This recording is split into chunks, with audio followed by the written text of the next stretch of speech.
जय शनिदेव।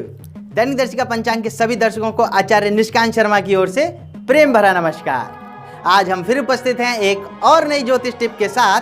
आज की ज्योतिष टिप है कर्जे से बचने के लिए ज्योतिष उपाय। अक्सर हमने सुना है लोग कर्जे में ऐसा फंस जाते हैं कि फंसते ही चले जाते हैं। पैसों का अभाव और चारों तरफ से इस प्रकार घिर जाते हैं कि कर्जा चुकाने के लिए भी कर्जा लेना पड़ जाता है। ऐसी दुविधा में फंसे हुए लोगों के लिए आज लेके आए हैं हम यह ज्योतिष उपाय। सर्वप्रथम आपको कुंडली के माध्यम से बताऊंगा कि ऐसे क्या योग हैं कि कर्जे में कैसे फंस जाते हैं व्यक्ति। अगर किसी कुंडली में मंगल कमजोर है तो ऐसी स्थिति में अधिकतर जातक कर्जे में फंस ही जाते हैं। कर्जा ले लेते हैं, चुका नहीं पाते। आपको एक और बात बताऊं, अगर 6th हाउस में मंगल बैठा हुआ है और उसने किसी को धन उधार दे दिया, मंगल कमजोर है तो उसका धन फंस जाता है।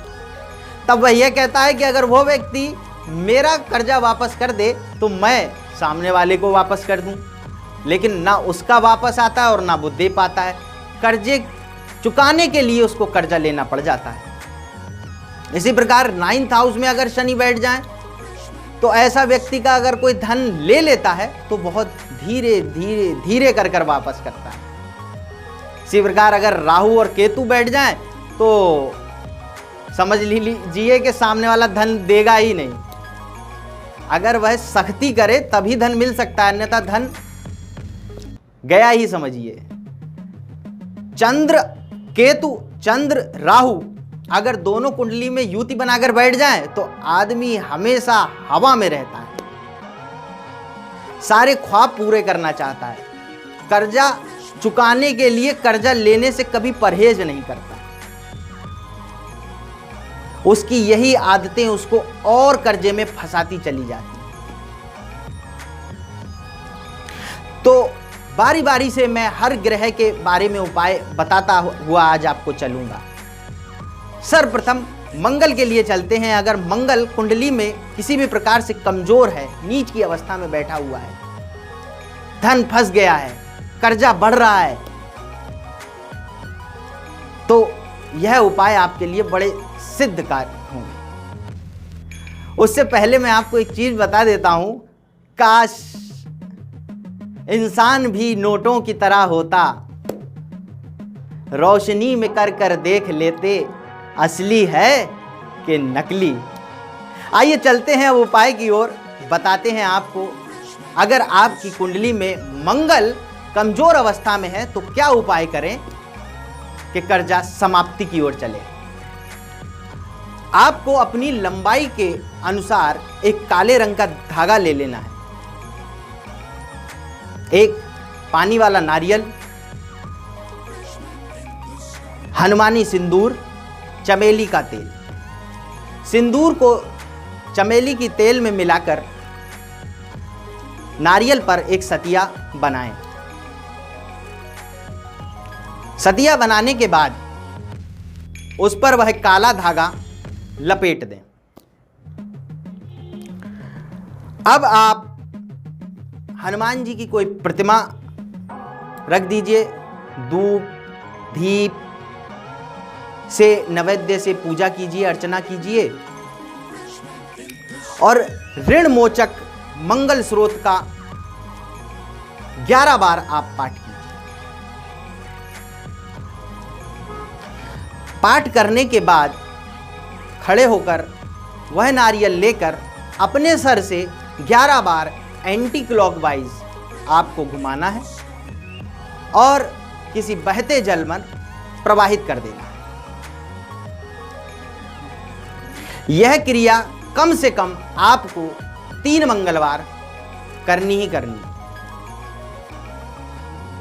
देखिएगा कर्जे से कैसे आप छूटना शुरू हो जाएंगे। उसी प्रकार शनि से पीड़ित हैं, किसी ने धन ले लिया है, बहुत धीरे धीरे वापस कर रहा है, तो उसके लिए एक रामबाण उपाय मैं आपको देता हूं। आटा और चीनी मिलाकर 90 दिन लगातार चींटियों को आप अर्पण कीजिए। देखिए किस प्रकार कर्जा छूट जाएगा, धन फंसा हुआ है तो वापस आना शुरू हो जाएगा। लेकिन एक बात का बहुत ध्यान रखना है आपको। हो सकता है आपको लाभ 90 दिन से पहले हो जाए, लेकिन उपाय को बीच में नहीं छोड़ना, उपाय को लगातार करते हुए चलना है। धन की वर्षा अपने आप होने लगेगी। करके देखिए। राहु और केतु विराजमान है, तो वटुकेश्वर महादेव का ध्यान करते हुए एक जल का लोटा लीजिएगा, उसमें पिसा हुआ चावल डालिए, थोड़ी हल्दी डालिए और बरगद के पेड़ में जाकर महादेव का ध्यान करते हुए वह जल अर्पण कर दीजिए। लगातार 3 सोमवार यह आपको करना है। 3 सोमवार जब पूरे हो जाएं तो बड़ की एक छोटी सी जड़ लेकर घर वापस आ जाइएगा। उस जड़ को धागे में बांधकर गले में धारण कर लीजिएगा, अन्यथा पॉकेट में रख लीजिएगा। 3 महीने तक आपको यह जड़ अपने पास रखनी है। देखिएगा क्या आनंद आ जाएगा, धन की वर्षा शुरू हो जाएगी, जो कर्ज था उससे मुक्त होना शुरू हो जाएंगे। चंद्र और राहु की युति अगर है कुंडली में तो बूढ़ी, विकलांग और कुष्ठ रोगियों की सेवा जितनी आप कर सकते हैं करिए।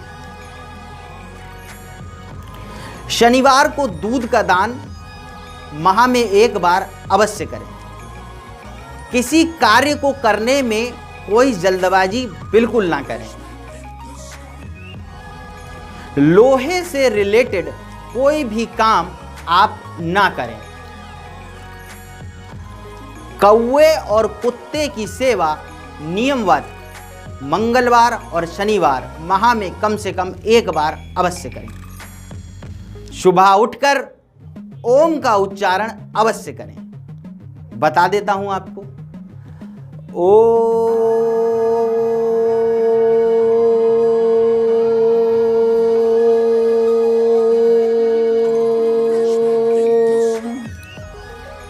देखिएगा कितनी शांति मिलेगी। और ऑफिस जाते समय, अपना वाहन चलाते समय सदैव ध्यान रखिए, 1 बार गायत्री मंत्र का जाप अवश्य करिए। गायत्री मंत्र आप सभी को पता ही है, फिर भी बता देते हैं। ओम भूर्भुवः स्वः तत्सवितुर्वरेण्यं भर्गो देवस्य धीमहि धियो यो नः प्रचोदयात्। यह उपाय 1 बार अवश्य करके देखिएगा। अगर आपको समझ में नहीं आ रहा है कि ऐसा क्यों हो रहा है कि कर्जा बढ़ता जा रहा है, तो 1 बार अवश्य कुंडली का आकलन किसी अच्छे ज्योतिष से करवा लीजिएगा। आप हमसे भी करवा सकते हैं। नीचे दिए गए नंबर पर कॉल कीजिए और अपनी date of birth, place of birth और टाइम ऑफ बर्थ का विवरण देकर हमसे अपने प्रश्नों के सुझाव ले लीजिए। आशा करता हूं यह उपाय करने के बाद आप पूर्णतः कर्जा मुक्त हो जाएंगे, धन की वर्षा होने लगेगी। बस इसी आशा के साथ मैं आचार्य निष्कांत शर्मा आज के कार्यक्रम से लेता हूं विदा। जय शनिदेव।